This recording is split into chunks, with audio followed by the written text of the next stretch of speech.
नमस्ते। कभी सोचा है कि कैसे कभी-कभी सबसे सीधी सादी दिखने वाले चीजों में ना सबसे गहरे सबक छिपे होते हैं। आज हम बच्चों की एक ऐसी ही छोटी सी कहानी को देखने वाले हैं। पहली नजर में देखेंगे तो लगेगा अरे ये तो बहुत सिंपल है, लेकिन क्या ये वाकई बस एक कहानी है या उससे कहीं ज्यादा कुछ और है? चलिए साथ मिलकर इसकी एक-एक परत को खोलते हैं। तो कहानी है नीना नाम की एक लड़की की और उसके परिवार की। और ये कहानी कुछ इस तरह से शुरू होती है। तो कहानी की पहली लाइन बहुत ही आम सी है। नीना के नाना बाजार गए। और बाजार से वो क्या लाते हैं? खूब सारे भुट्टे। और यहीं पर हमारी कहानी का जो हीरो है ना, मतलब भुट्टा, उसकी एंट्री होती है। इसके बाद एक बहुत ही प्यारा सा सीन आता है जहां नाना ने नीना के लिए भुट्टे भूने। मतलब ये परिवार के बीच का जो प्यार है ना, वो कितनी खूबसूरती से दिखाया गया है यहाँ। और नीना, जाहिर है नीना ने जी भरकर भुट्टे खाए। इस एक लाइन में ही उसकी खुशी और वो जो मजा है उसे महसूस किया जा सकता है ना?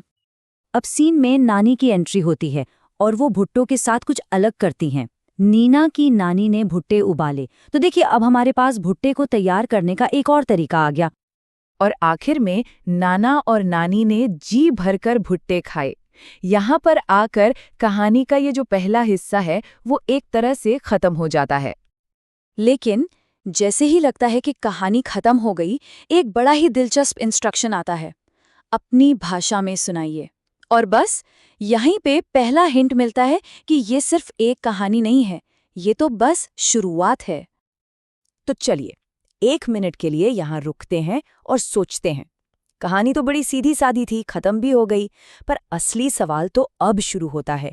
इतनी सिंपल कहानी आखिर दी ही क्यों गई है? इसका असली मकसद क्या हो सकता है? और जवाब ये है कि ये सिर्फ मजे के लिए नहीं है।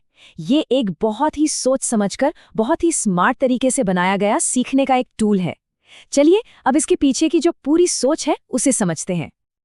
देखिए, किसी भी पाठ का सबसे पहला और सबसे जरूरी मकसद क्या होता है?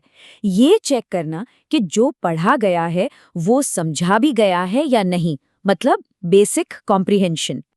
तो कहानी के फौरन बाद समझ को परखा जाता है। एकदम सीधे सीधे सवाल पूछे जाते हैं, जैसे इस कहानी में कौन कौन है, या फिर नाना बाजार से क्या लाए। इससे ये पक्का हो जाता है कि कहानी की जो बेसिक बातें हैं वो याद हैं। और यही तो है सीखने की पहली सीढ़ी, उसकी नींव। लेकिन बात सिर्फ याद रखने पर खत्म नहीं होती। असली जादू तो अब शुरू होता है। ये पाठ बच्चों को चैलेंज करता है कि वो कहानी की बाउंड्री से बाहर निकलकर सोचें। यहीं से उनकी कल्पना की, उनके सोचने की शक्ति का विकास शुरू होता है। किताब में टीचर्स के लिए एक खास नोट भी दिया गया है, जिसे कहते हैं शिक्षण संकेत। ये असल में एक गाइड है। ये बताता है कि इस छोटी सी कहानी को एक गहरी, एक मीनिंगफुल बातचीत की शुरुआत कैसे बनाया जा सकता है। इससे पता चलता है कि इस पाठ को बनाने के पीछे कितनी गहरी सोच लगी है। और यहीं पर बच्चों को अपनी कल्पना के घोड़े दौड़ाने के लिए कहा जाता है। उनसे ऐसे सवाल पूछे जाते हैं जिनका कोई एक सही जवाब है ही नहीं। जैसे सोचो कि नानी ने भुट्टे उबाले ही क्यों होंगे, या मान लो अगर ये कहानी भुट्टे की नहीं मटर की होती तो। इस तरह के सवाल बच्चों को सोचने पर, अपनी कल्पना को इस्तेमाल करने पर मजबूर करते हैं। सीखने का जो तीसरा स्टेप है वो है नॉलेज को प्रैक्टिस में लाना। मतलब जो भी सीखा समझा है उसे असल में इस्तेमाल करके देखना। यहाँ पर आइडियाज को पक्का करने के लिए कुछ एक्सरसाइज दी गई हैं। चलिए देखते हैं ये कैसे किया गया है। तो अब देखिए, भुट्टे की एक छोटी सी कहानी अब खाना पकाने के अलग अलग तरीकों पर एक बड़ी चर्चा का प्लेटफॉर्म बन गई है। बच्चों से पूछा जाता है कि सोचो, कौन सी चीजें भून कर खाते हैं, कौन सी तल कर, कौन सी उबाल कर और कौन सी कच्ची। ये कमाल की चीज है। ये क्लासरूम की पढ़ाई को सीधे घर की रसोई से जोड़ देती है। और रुकिए, बात यहीं खत्म नहीं होती। अब देखिए कि कितनी चालाकी से ग्रामर का एक मुश्किल सा लगने वाला सबक भी इसी में जोड़ दिया गया है। कहानी का जो मेन शब्द है भुट्टा, उसे ही एग्जाम्पल की तरह इस्तेमाल करके ऊ और ऊ की मात्रा का फर्क समझाया जाता है। कहते हैं ना, सीखना सबसे ज्यादा असरदार तभी होता है जब वो किसी कहानी से, किसी कॉन्टेक्स्ट से जुड़ा हो। तो हमने कुल मिलाकर क्या देखा?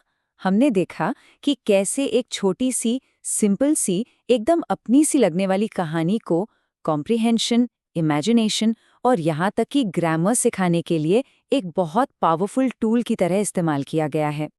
ये सीखने का जो पूरा सफ़र है ना, इन कुछ पन्नों में कितने खूबसूरती से समेटा गया है। सबसे पहले एक कहानी से जुड़ाव, फिर उसकी समझ, उसके बाद कल्पना को पंख देना और आखिर में प्रैक्टिस के साथ उस नॉलेज को पक्का कर लेना। ये सिर्फ एक चैप्टर नहीं है, ये सीखने का एक पूरा का पूरा एक्सपीरियंस है। और ये पूरी बातचीत हमें एक सवाल के साथ छोड़ जाती है। अगली बार जब भी कोई ऐसी ही साधारण सी कहानी सामने आए, तो एक पल के लिए रुककर जरूर सोचिएगा कि इसकी सतह के नीचे कौन से गहरे सबक छुपे हो सकते हैं, क्योंकि शायद सबसे ताकतवर पार्ट सबसे सीधी सादी कहानियों में ही छुपे होते हैं।